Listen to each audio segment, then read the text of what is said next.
जब तक तोड़ेंगे नहीं तब तक छोड़ेंगे नहीं। कसम देश की खाते हैं, हमास का नाश करके ही मानेंगे। गाजा पट्टी में दिया जलाने वाला नहीं बचेगा। दिवाली के पहले गाजा का नाश निश्चित। 41 किलोमीटर में 41,000 बम बरसाएगा इजराइल।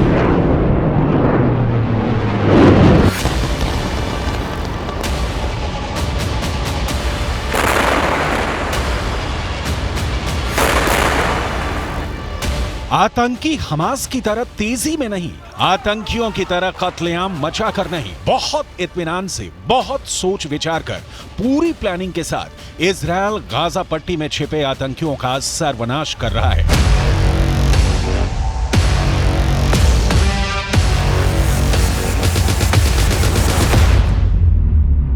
इस सर्वनाश की स्क्रिप्ट इजराइल के 5 टॉप लीडर्स ने लिखी है। इन 5 चेहरों ने हमास के अंतिम आतंकी के जिंदा रहने तक हमले की डिटेल रिपोर्ट तैयार की है। लिहाजा गाजा को मिट्टी में मिला देने वाले हमले से इतर आज 5 चेहरों की डिटेल आपको दिखाते हैं। इजराइल की हिफाजत की जिम्मेदारी इन्हीं 5 कंधों पर है, जो सीधे प्रधानमंत्री बेंजामिन नेतन्याहू को रिपोर्ट करते हैं, जिनके एक आदेश पर इजराइल से गिरी मिसाइल हमास के अस्तित्व को मिटा रही है।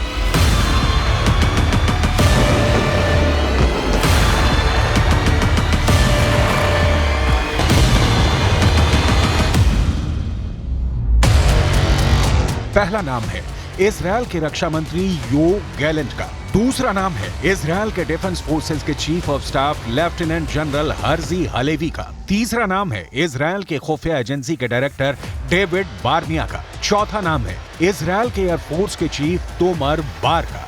और 5वां नाम है विपक्षी दल के नेता बेनी गैंट्स का, जिन्होंने वर्तमान सरकार के साथ सारे मतभेद भुलाकर युद्ध कैबिनेट का गठन किया है। रणनीति, कूटनीति, हमला और उसका तरीका, इजराइल के इन 5 शहरों पर ही टिकी है हमास के विनाश की संपूर्ण कहानी। आपको एक एक कर इन 5 चेहरों की पहचान, इनकी जिम्मेदारी और इनके एक्शन की डिटेल दिखाएंगे। लेकिन उससे पहले इजराइल में गठित युद्ध कैबिनेट क्या है, समझ लेते हैं।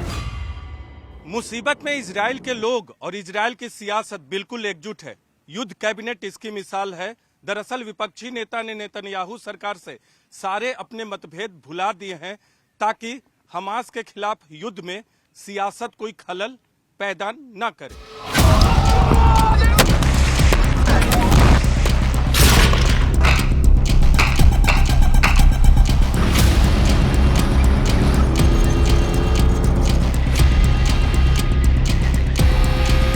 सबसे पहले इजराइल के रक्षा मंत्री के निर्णायक शब्द सुनिए और हमास के अंधकार में भविष्य की तस्वीर की कल्पना कीजिए, क्योंकि इजराइल के रक्षा मंत्री ने हमास को जमीन के 20 फुट अंदर दफना देने का हलफ उठाया है। אנחנו נשנה את פני המציאות ברצועת עזה 50 שנה קדימה. מה שהיה הוא לא מה שיהיה. אנחנו נפעל במלוא העוצמה. אני מבקש מאזרחי ישראל להתאזר בסבלנות, לגבות את צה"ל ואת כוחות הביטחון. योव गैलेंट पिछले साल यानी 2022 से इजराइल के रक्षा मंत्री हैं। इससे पहले योव गैलेंट आर्मी में इजराइल के दक्षिणी कमांड के हेड थे। आर्मी बैकग्राउंड होने के कारण योव गैलेंट का काम और आसान हो जाता है। हमास के आतंकियों की टेक्निक और उनके हमले की क्षमता से इजराइल के रक्षा मंत्री परिचित हैं। इसलिए इनकी रणनीति जमीन पर कारगर दिख रही है। इजराइल के रक्षा मंत्री के साथ कंधे से कंधा मिलाकर काम करने वाले हैं इजराइल का इस वक्त दूसरा सबसे अहम चेहरा, आर्मी चीफ का Herzi Halevi. Israel defence force यानी IDF के चीफ हैं। हालेवी इसी साल जनवरी में आर्मी चीफ बने हैं। इससे पहले हालेवी भी रक्षा मंत्री की तरह इजराइल के दक्षिणी कमांड के इंटेलिजेंस चीफ थे। על המתקפה המתועבת הזו החליט יחיא סינואר, הריבון ברצועת עזה, ולכן הוא וכל המערכת שתחתיו הם בני מוות. אנחנו נתקוף אותם, אנחנו נפרק אותם, נפרק את המערכת שלהם. योव गैलेंट हर्जी हालेवी के साथ हमास के खात्मे की स्क्रिप्ट जिसने तैयार की है, उसका नाम है डेविड बार्निया। डेविड बार्निया ने 2021 में यानी 2 साल पहले दुनिया की सबसे तेज तर्रार खुफिया एजेंसियों में नंबर 2 मोसाद के डायरेक्टर का पद संभाला था। डेविड बार्निया की तो पढ़ाई लिखाई ही मिलिट्री स्कूल में हुई है और इसके बाद डेविड बार्निया ने मिलिट्री में नौकरी भी की है। यो गैलेंट, हर्जी हालेवी और डेविड बार्निया, इन तीनों के अलावा और 2 चेहरे हैं जिन्होंने युद्ध में इजरायल की बागडोर संभाल रखी है। लेकिन इन 2 चेहरों की जिम्मेदारी और एक्शन की डिटेल आगे दिखाएंगे। उसके पहले इजरायल ने हमास के द एंड की जो प्लानिंग की है उसे समझना बहुत जरूरी है। असल में अब तक गाजा पट्टी पर हमले के लिए इजरायल अपनी मिसाइलों का इस्तेमाल कर रहा है। इजरायल की एयरफोर्स अपनी तकनीक और हमले के लिए स्ट्रेटजी के लिए जाना जाता है। लेकिन अब इजरायल का फैसला दिख रहा है कि वो अब गाजा पर सिर्फ आसमानी हमले नहीं बल्कि हमास के खिलाफ जमीनी हमले की तैयारी शुरू कर दी है। इजरायली सेना के मुताबिक गाजा में हमले के लिए उसने अपने हजारों सैनिकों को तैयार कर दिया है। ग्राफिक्स के जरिए समझिए कि इजरायल ने किस तरह के अटैक का प्लान तैयार किया है। इजरायल में ये वो इलाका है जिसे इजरायल ने मिलिट्री जोन घोषित कर दिया है और इस इलाके को खाली करा लिया गया है। यानी इस जोन में अब किसी इजरायली नागरिक को रुकने की इजाजत नहीं है। उन्हें बसों में भरकर सुरक्षित जगहों पर पहुंचाया गया है और अब यहाँ सिर्फ और सिर्फ सेना के जवान मौजूद हैं और उनके साथ उनके मिलिट्री इक्विपमेंट्स हैं, हैवी मिलिट्री इक्विपमेंट्स। इजरायल की सेना ने अपने 10,000 से ज्यादा सैनिक बॉर्डर पर तैनात कर दिए हैं जो गाजा में जमीनी हमले करने के लिए सरकार के फैसले का इंतजार कर रहे हैं और सरकार का फैसला आते ही हमास के लड़ाकों पर टूट पड़ेंगे।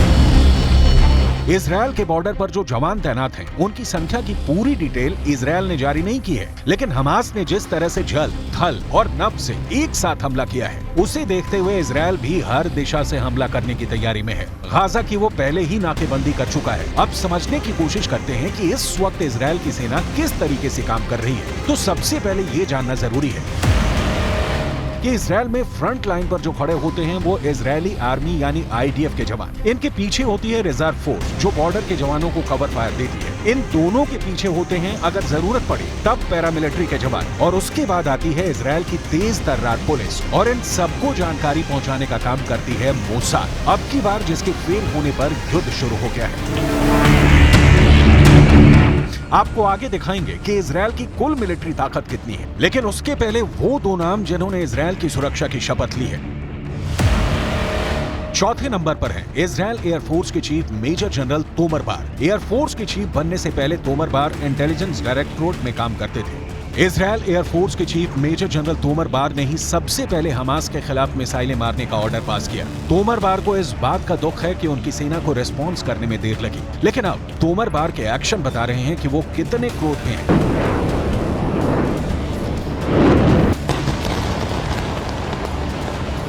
इजरायल की आर्मी, खुफिया एजेंसी, वायुसेना, सब ऑपरेशन स्वार्ड्स ऑफ आयरन में अर्जुन को सिर्फ मछली की आंख दिख रही थी और इजरायल को इस वक्त हमास का संपूर्ण विनाश दिख रहा है। इस काम में देश के बॉर्डर पर नहीं, सियासत के कटघरे में प्रधानमंत्री बेंजामिन नेतन्याहू को खड़ा करने वाले विपक्षी नेता बेनी गांट्ज ने वक्त पर मिसाल वाली एकजुटता दिखाई है। बेनी गांट्ज पहले इजरायल के रक्षा मंत्री रह चुके हैं। बेनी गांट्ज इजरायल के डिफेंस फोर्स के चीफ ऑफ स्टाफ भी रह चुके हैं।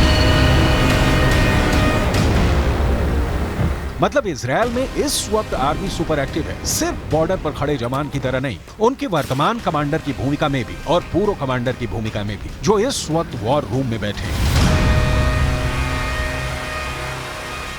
इजरायल का डिफेंस फोर्स हमास के हमले को रोकने में नाकामयाब रहा। इसके अलावा मोसाद भी हमास से जुड़ी जानकारी जुटाने में विफल रहा। यही नहीं, एयरफोर्स भी हमास के हमले को नहीं रोक पाया। लेकिन अब इन 3 प्रमुख एजेंसियों के प्रमुख वॉर रूम में गाजा पट्टी पर बम बरसाने की रणनीति बनाने में जुटे हुए हैं और लगातार गाजा पट्टी पर बम बरसाया जा रहा है।